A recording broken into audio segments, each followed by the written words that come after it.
안녕하세요. 3040 내산 내 집의 연호진입니다.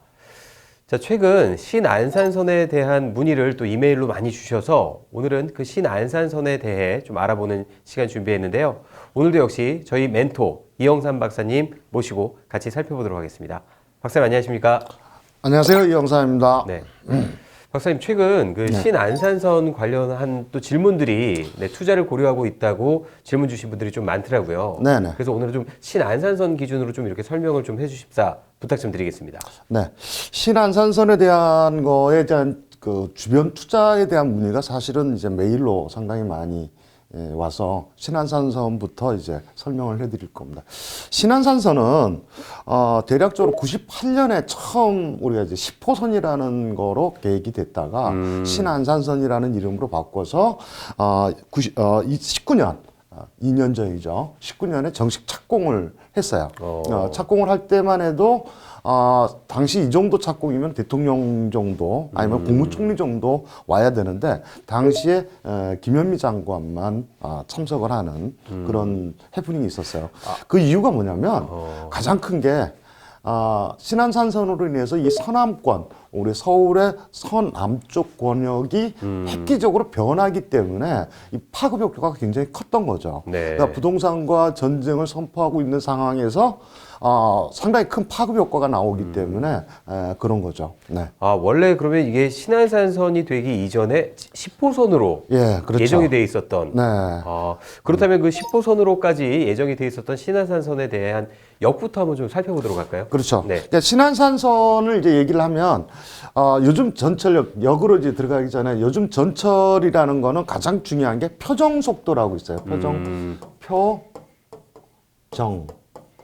표정 속도. 네, 약간 표준 속도 같은 느낌일까요? 그렇죠. 표준 속도라고 얘기를 하는데 평균 속도, 표정 속도 뭐 이렇게 얘기하는데 전철을 얘기할 때는 표정 속도라고 얘기를 한답니다. 네. 그래서 이 전철 자체가 중간에 정거장에 쉬고 가고 하는 것들을 이제 하는데 내가 원하는 목적지에서 출발지에서 목적지까지 가는 평균 시속을 얘기를 하죠. 그 대표적인 게 우리가 지금 현재로는 제일 빠르고 있는 게 9호선의 급행라인이라고 얘기할 수 있죠. 급행라인 같은 경우가 우리가 보통 한 41.7km 정도 나온답니다. 표정 속도가 41.7km 정도 나오고 우리가 2호선 같은 경우가 31km 정도. 그러니까 상당히 늦은 거죠. 우리가 생각하면 우리가 이제 일반적인 차량으로 운전했을 때는 그렇죠. 기본적으로 뭐 60에서 80 정도는 차를 타도 밟고 가는데. 네, 그렇죠. 네. 상당히 늦는데 그게 왜냐하면 정거장마다 쉬기 때문에 그걸 포함한 속도이기 때문에 그렇습니다. 정거장까지 쉬는 걸 포함해서 낸 표준치군요. 그렇죠, 그렇죠. 네. 그런데 이제 일구간은 여의도를 중심으로 해서 한양대입까지 내려가는 구간을 얘기하는 거고요. 네. 그건 이미 착공을 했고요. 우리가 얘기하는 19년에 착공을 해서 지금 현재 공사 중에 있습니다. 그리고 여의도부터 공덕, 서울역까지 가는 거는 지금 계획 발표만 돼 있는 상태죠. 이제 역을 중점으로 살펴보시면 여의도역 자체가 지금 5호선, 9호선을 만나는 데고 영등포역은 1호선 만나는 거고요. 그 다음에 도림 사거리역, 그 다음에 신풍역은 7호선하고 만나는 거죠. 7호선하고 만나고, 그 다음에 대림 삼거리역, 그 다음에 구로 디지털은 2호선도 만나잖아요. 2호선도 그렇죠? 만나고 네. 이게 겹치는 역길이 많죠. 역이 그렇게 많지 않아요. 이제 우리가 주목해야 될 역은 광명역입니다. 광명역. 광명역. 이 위쪽으로는 그렇게 큰 수혜가 되지가 않아요. 이미 가격도 많이 올랐고 수혜가 되지가 않아요. 이 신안산선의 수혜는 되긴 하지만 그거에 비하면 광명역 이하가 상당한 수혜 지역이 되는 거죠. 광명역 이하부터 시작을 해서 어디까지? 한양대까지 내려가는 거가 수혜 지역이 되고요. 광명을 출발해서 시흥시청까지가 굉장한 수혜 지역이 됩니다. 그렇다면은 광명을 기준으로 해서 시흥까지는 이미 집값도 좀 따라서 많이 올랐겠는데요? 많이 올랐죠. 네. 많이 올랐는데 그 와중에 이제 조금 이제 덜 오른 지역이나 우리가 얘기하면 재건축 가능한 지역들 뭐 이런 거를 볼 수가 있죠. 그래서 투자를 할 때 가장 중요한 거 여기서는 자 이게 들어가서 지금 2024년에 준공을 목표로 하긴 하는데 문제는 이게 길어질 수가 있어요. 민자다 보니까 민자 사업이거든요. 민자 사업을 하다 보면 좀 길어질 수가 있어요. 길어진다는 얘기는 2025년 정도에 가도 개통을 만약 할까 말까 정도가 되겠죠. 그래도 지금 지금 현재 기준으로 봤을 때는 4년 정도밖에 안 남은 상태니까 우리가 전세 2+2를 한다 그러면 딱 맞는 시점이 되죠. 그 사이 가격은 계속 상승을 할 거니까. 그래서 그 시점을 놓고 우리가 투자에 포인트를 맞춰야 되겠죠. 그러니까 4년을 기준으로 놓고 보자면 투자의 기준은 지금쯤이 적당하다 이 그렇죠. 말씀이시네요. 지금 들어가야 네. 그 다음에 이제 내가 직접 거주를 할 건지 뭐를 할 건지에 대한 것도 판단이 되는 거죠. 그렇다면 4년 기준을 보고 들어가는 게 좋다는 말씀이시죠? 그렇죠. 그래서 지금이 적기다라고 얘기를 할 수 있습니다. 네. 자, 그러면 그 지역 좀 구체적으로 좀 설명 좀 해주실까요? 네, 네이버 지도를 보면서 자세하게 그 가격하고 이걸 부동산을 가격 대비를 해서 설명을 좀 해드리도록 하겠습니다. 자, 광명역에 이제 가면은 광명역은 KTX 광명역이죠. 광명역은 이제 세 가지로 구분할 수가 있는데 하나는 KTX 광명역이 있고 그 다음에 철산역이 네. 있고 그 다음에 우리가 얘기하면 광명 내거리역 하는 광명을 설명을 하자 그러면 광명 내거리역 우리가 얘기하면 7호선의 광명 내거리역 같은 경우는 뉴타운이에요. 그리고 철산역 같은 경우는 재건축이에요. 그리고 KTX 광명역 같은 경우는 우리가 이제 신규 단지 하나의 택지 개발 신도시라고 얘기할 만한 택지 개발이 있죠. 그럼 이제 광명역에 우리가 얘기하면 그 모든 게 시발점이 되고 거기가 중심적인 게 되죠. 그래서 광명 이때 분양할 때 뭐 난리가 났었죠. 몇백 대 일 뭐 이렇게 하고 몇천 대 일 나왔던 건데요. 이 단지 정보를 보시면 현재 대시양여기가 왜 기준이 되냐면 이제 여기가 기준이 될 거예요. 기준한 거죠. 여기를 가격을 놓고 신안산선 하부 쪽 가격들이 다 따라갈 수밖에 없어요. 또 하나는 이번에 발표됐죠. 얼마 전에 발표한 3기 신도시 공급거에서 광명 시흥 택지지구를 신도시를 발표했어요. 7만 세대를 발표를 했는데 그것 또한 여기에 가격을 이제 따라갈 수밖에 없어요. 그래서 여러분들이 이제 이게 모든 거의 기준점이구나 이렇게 생각을 하면 좋을 것 같고 자 여기에서 나와서 광명역을 나오면 쭉 신안산선이 이렇게 쭉 내려옵니다. 내려와서 광명역에서 보면 두 가지로 나눠서 가죠. 하나는 시흥으로 들어가는 시청 쪽으로 들어가는 선과 목감으로 직접 나가는 선이 두 가지로 나눠집니다. 그래서 우리가 우선은 목감 쪽을 살펴보면 여러분들이 보시다시피 구축과 신축이 겹쳐져 있어요. 그리고 또 여기는 임대나 이런 것들이 같이 많이 있어요. 그래서 자 목감역이 예정돼 있어요. 목감역이 예정이 돼 있는데 여기에 목감하고 우리가 얘기하면 저쪽 그 광명역하고 거리가 그렇게 멀지가 않습니다. 멀지 않은데 거래 가격이나 이런 걸 평당가로 나눠보면 상당히 차이가 많이 있고 그다음에 실질적으로 이제 지금 이 단지를 보시면 9억 5천 정도가 나가고 있는 단지가 있어요. 그럼 자 광명이 아까 15억이라고 봤을 때 여기가 이 목감에서는 지금 9억 5천 정도. 그러면 지금 한 30% 정도 떨어져 있는 상태에서 지금 가고 있다라는 얘기죠. 지금 목감은 전철이 안 들어가고 있고 아무것도 없는 상태거든요. 그러면 앞으로도 목감은 신안산선이 들어가면 더 광명과 갭이 붙을 수밖에 없죠. 물론 이제 환경적인 요인에서는 좀 떨어지긴 합니다. 광명하고 어떻게 환경적으로 같겠습니까만은 그래도 그만큼의 차이만큼의 가격은 붙을 수밖에 없는. 그렇다면 가성비적인 면에서 봤을 때는 목감이 광명보다 더 나을 수도 있겠네요. 꼭 그렇게 볼 수는 없죠. 꼭 그렇게 볼 수 없는 게 왜냐하면 입지라는 것은 입지, 역하고에 가까이 있던 편의시설도 들어가야 되고 주변 환경도 굉장히 들어가야 되는 문제가 있어요. 그러니까 초등학교를 끼고 있느냐, 편의시설이 가까이 있느냐, 아니면 내 주변이 같은 단지로 이루어져 있느냐, 이게 굉장히 하죠. 근데 목감 자체는 오래된 구축 단지들로 이루어져 있는 게 많고 광명역, 우리가 얘기하면 KTX 광명역이 있는 쪽은 신규 단지로 모든 게 다 형성이 돼 있고 그다음에 대형마트나 우리가 얘기하는 여러 가지 편의시설들이 잘 갖춰져 있어요. 물론 초등학교는 좀 멀리 떨어져 있지만 그런 불편한 점은 있지만 여기가 상당히 뛰어난 면도 상당히 있죠. 그래서 광명하고 여기하고 비교할 때 약 20%에서 30% 정도 차이 나는 건 어느 정도 맞아요. 근데 이제 신안산선이 되면은 여기도 가격을 광명을 쫓아서 올라가게 될 거다라는 거죠. 광명을 쫓아서 올라가게 될 거다. 그리고 나서 목감 다음이 이제 좀 장래역이 있고 뭐 몇 가지는 있지만 가장 이제 주목을 받는 게 기존 도시인 안산이 이제 기존을 받죠. 안산은 지금 현재 인구가 한 65만 5천 정도, 뭐 66만 정도 다 돼가고 있는데 앞으로 더 많이 발전할 거라는 거죠. 안산은 특히 이제 안산은 우리가 도시 기능 중에 가지고 있어야 되는 우리가 일자리 그리고 여러 가지 편의시설 이런 것들이 계획도시 뭐 여러 가지가 상당히 좋습니다. 근데 여태까지는 안산이 상당히 저평가돼 있었죠. 저평가돼 있는 가장 큰 거는 이제 반월공단이라고 하는 공단, 공업단지가 공업단지, 많다. 네. 뭐 그다음에 서울 접근성이 너무 외곽으로 떨어진다. 뭐 이런 것들이 여러 가지 단점점 요소가 있어서 좀 그런 게 있었고 또 하나는 주공들이 너무 많았어요. 조그만 주공들이나 이런 것들이 너무 많았고 그런 것들이 이제 다 재건축 가능한 시기에 들어갔고 일부는 재건축을 하고 있습니다. 이제 우리가 지금 보는 게 성포역입니다. 성포역 예정지인데 성포역이 들어와요. 성포역이 들어오면 주변 보시다시피 지금 각 단지별로 역을 중심으로 해서 굉장히 역세권, 초역세권이라고 할 수는 없지만 그래도 역을 중심으로 해서 상당히 많은 혜택들이 볼 단지들이 다 재건축 가능한 단지들로 이루어져 있어요. 그래서 가격대들이 상당히 많이 올라 있습니다. 네. 안산 주공 같은 경우는 저도 여기를 한번 답사를 가봤었거든요. 네. 가보니까 이미 안산 주공 5, 6단지는 이미 재개발, 재건축이 지금 시작이 되는 단계로 재건축을 이미 지금 돼 있고 네네네. 일부는 이미 완성된 것들도 네네. 있고 입주가 된 것들도 그리고 있고 뭐 지금 이제 프로지오나. 7, 8단지가 뭐 추진위를 결성한다 이런 얘기들이 있더라고요. 네. 그러니까 7단지, 8단지 그러니까 고잔주공이라고 얘기하는 건데 네네. 그거는 이제 고잔주공이라고 얘기하는 거는 이쪽에 있는 거죠.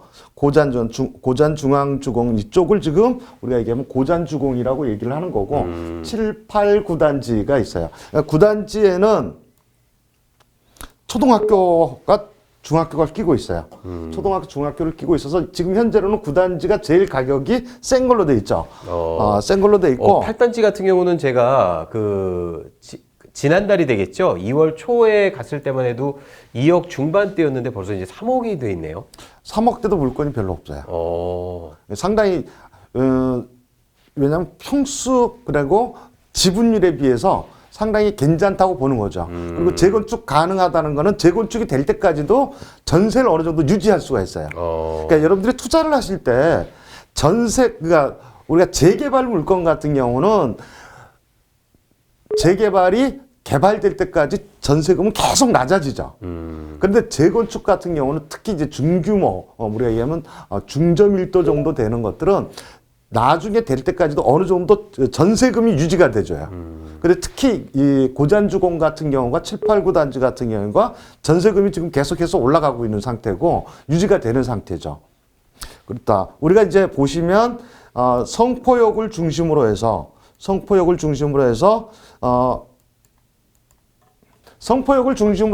이 단지들이 보이죠.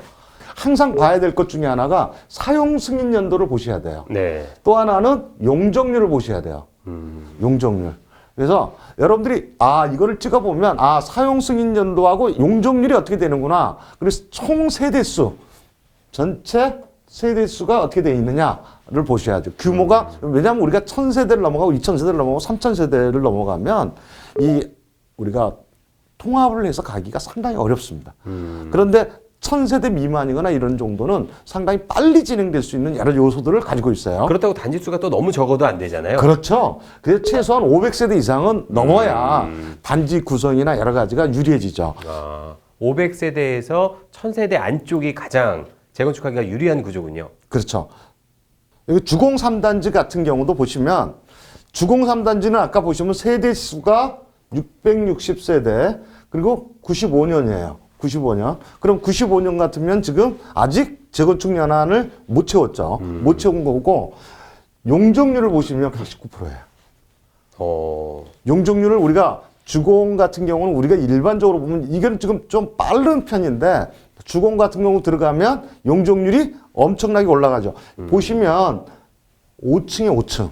그러니까 저층 아파트라는 얘기죠. 네네네. 저층 아파트. 그런 데는 우리가 전세나 이런 데는 낮은 대신에 뭐가 올라가요?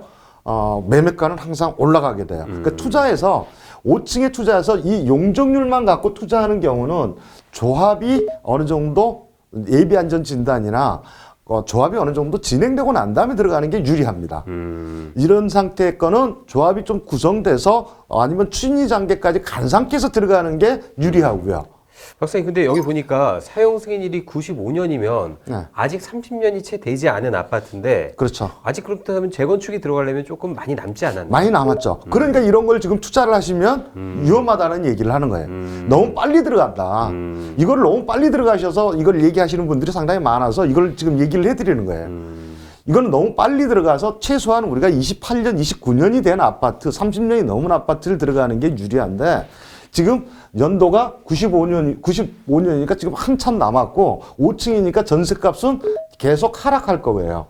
전세 가격이나 이런 거는 하락할 수밖에 없고 용적률만 지금 굉장히 유리한 거죠. 너무 이것만 보고 용적률만 보고 들어가서 오래 견디고 자금이 많이 묶일 수가 있다라는 거죠. 네, 그러니까 재건축 연한이 최대한 다가온 아파트에 들어가는 게 조금 더 유리할 수가 있다. 이 말씀이신 거잖아요. 네, 그렇죠. 우리가 항상 재건축이라는 거 하는 거를 재건축 가능한 거 우리가 3040을 내산 내집을 하시면서 계속 저하고 얘기했던 게 재건축 가능한 단지를 들어가라 이렇게 얘기를 했어요. 그러니까 우리가 전에 우리가 방송했던 만수주공 인천의 만수주공 같은 경우는 5층과 15층, 12층이 혼재되어 있는 상태고 여기 지금 금방 한 주공 3단지 같은 경우는 5층짜리만 있는 거예요. 그럼 5층짜리고 95년식이에요. 그럼 뭐냐면 용적률 자체는 너무너무 투자성이 좋습니다. 그렇죠. 용적률 자체는 너무너무 투자성이 좋은데 기간이 안 돼 있고 또 하나는 그 기간까지 너무 오래 기다린다는 거죠. 그리고 전세값은 계속 하락을 할 수밖에 없는 조건을 가지고 있어요. 그러면 그거하고 반대적인 걸로 보시면 자 옆에 안산현대 2차 같은 경우를 보시면 89년식이고요. 네. 770세대. 뭐 세대는 적당하죠. 네네. 그리고 최고층은 15층. 그죠? 그리고 용적률 170%. 자, 우리가 새로운 용적률이 나오거나 뭐를 했었을 때 220%, 230%를 한다는 때 어느 정도 사업성은 있다고 보는 거죠. 최소한 250%까지도 올라갈 수가 있고 그러기 때문에 사업성은 어느 정도 있다. 그러면 이런 데 같은 경우는 이미 재건축 연한에 들어가 있죠. 자, 우리가 얘기하면 재건축 연한에 들어가 있고 용적률이 중저밀도라고 얘기할 수 있어요. 중저밀도. 그러면 이런 데는 앞으로 추진해 나가면서도 앞으로 재건축을 추진해 나가면서도 뭐가 없겠어요? 전세값이나 이런 걸 유지할 수가 있어요. 그럼 가격 대비가 상당히 덜 빠지면서 가격은 계속 또 전세가가 받쳐주면 매매가는 항상 올라갈 수 있는 요건을 갖추게 되는 거죠. 그 두 가지가 좀 다른 면입니다. 그러니까 이런 데는 투자해도 됩니다. 근데 대신에 이런 걸 투자하실 때 가격대를 항상 보고 투자하셔야 돼요. 그렇죠. 결국은 시세 차익이 주 목적이니까. 그렇죠. 네. 이게 가격대가 아까 우리가 했으면 여기에서 기준되는 가격대를 찾아야 돼요. 신안산선에 지금 재건축 가능한 단지를 우리가 투자를 할 때는 안산선, 신안산선에 들어갔을 때 우리가 광명이 기준 가격이 됐듯이 여기에 신축 가격의 기준선 되는 걸 찾아낼 줄 알아야 된다는 거죠. 자, 현재 신안산선 있고 이 안산 지역에서의 가장 가격의 기준점이 되는 데가 우리가 얘기하는 안전 센트럴 푸르지오하고 그 다음에 힐스테이트 재건축한 건데 재건축한 거 두 가지가 기준이에요. 두 가지가 기준이 돼서 이 가격이 여러분들이 지어지고 난 다음에 가격입니다. 지어지고 난 그러면 자 우리가 센트럴 같은 경우는 중앙역으로 가야 돼요. 중앙역으로 여기도 마찬가지로 중앙역으로 가야 되죠. 네. 중앙역으로 가야 돼. 이 거리가 상당히 됩니다. 이게. 도로 거리가 상당히 되는데 어찌됐든 중앙역까지 나가야 되는 거리고 중앙역을 가면 어차피 지금 뭐 수인선 분당선까지 해서 우리가 여기에 신안산선도 여기에 들어가죠. 이랬을 때 이 가격은 여기에 리딩 가격이라고 얘기해요. 리딩 가격. 이 두 가지가 여기에 리딩 가격이 될 겁니다. 이제 가격을 이끌어가는 아파트가 그렇죠. 되는 거군요. 아파트를 끌고 가는 거고 기준 가격이 되죠. 기준 가격. 그래서 여기가 여러분들이 하실 때 이 기준 가격을 놓고 뭐를 생각을 하셔야 되냐면 성포역 주변 아직 여기 4년 뒤에 3년 뒤에 생길 거지만 여기 생기고 난 다음에 주변의 것을 생각하면 안산에 지금 센트럴 푸르지오만큼은 100%까지는 아니지만 얘가 더 신축이 되겠죠. 그럼 가격이 비슷해진다고 보겠죠. 가격대가. 그러면 그걸 놓고 여러분들이 하면 돼요. 그러면 여기에 가격은 지금 현재 너무 가격이 많이 올라 있는 측면도 있습니다. 아직도 안 된 부분도 있고. 그래서 많이들 얘기가 나오는 거가 지금 이쪽에 있는 고잔 7단지, 8단지, 9단지. 이 두 가지가 있어요. 그러니까 고잔은 7단지는 만들어지면 성포역하고 거리가 한 7, 8분에서 10분 거리. 여기도 10분 조금 넘어가죠. 성포역이 걸어가지면 좀 멀어져요. 그리고 이제 고잔주공 9단지 같은 경우는 9단지는 나중에 되면 학교하고 초등학교하고 제일 가까워지는 단지가 되죠. 그래서 가격 대비 우리가 얘기하면 지금 현재 이 가격이 여기서도 보시면 제일 높죠. 매매가가 높아요. 판매가가 높아요. 그래서 저도 여기 그 답사를 갔을 때 안산주공 9단지가 제일 나중에 지어져서 가격대가 제일 높은 건가 했거든요. 근데 또 안 그렇더라고요. 네. 가장 먼저 지어진 것 같은데 보니까. 그렇죠. 먼저 지었는데도 뭐가 됐냐면 학교하고 초등학교하고 가깝다라는 거. 그리고 현재도 역하고도 어느 정도 가깝다라는 거. 나중에도 보면 여기가 가격이 제일 높을 겁니다. 그런데 문제는 지금 3억대하고 3억 5천대. 5천 이상 차이가 나죠. 5천 이상 차이가 난다라는 얘기는 뭐를 얘기해요? 투자를 했을 때 지금 3억 5천이면 상당히 3억대하고 3억 5천이면 상당히 많이 차이가 나요. 5천의 갭이 나니까요. 그렇죠. 네. 그러면은 차라리 여러분들이 저렴한 부분을 투자를 해서 같이 가는 것도 좋은 방법이다. 라고 얘기를 할 수 있습니다. 그래서 지역 분석을 하거나 뭐를 할 때 결론적으로 말씀을 드리면 지역 분석을 뭐를 할 때 여러분들한테 말씀을 드리고 싶은 건 그렇습니다. 용적률이나 이런 것도 중요해요. 그리고 연도는 반드시 차야 되고요. 그리고 우리가 기간이라는 것도 필요합니다. 자, 그리고 언제 들어갔다가 언제 빠져나올 거냐라는 타이밍도 굉장히 중요합니다. 그래서 재건축 가능한 단지는 우리가 투자를 할 때 타이밍을 첫째로 봐야 돼요. 첫째로.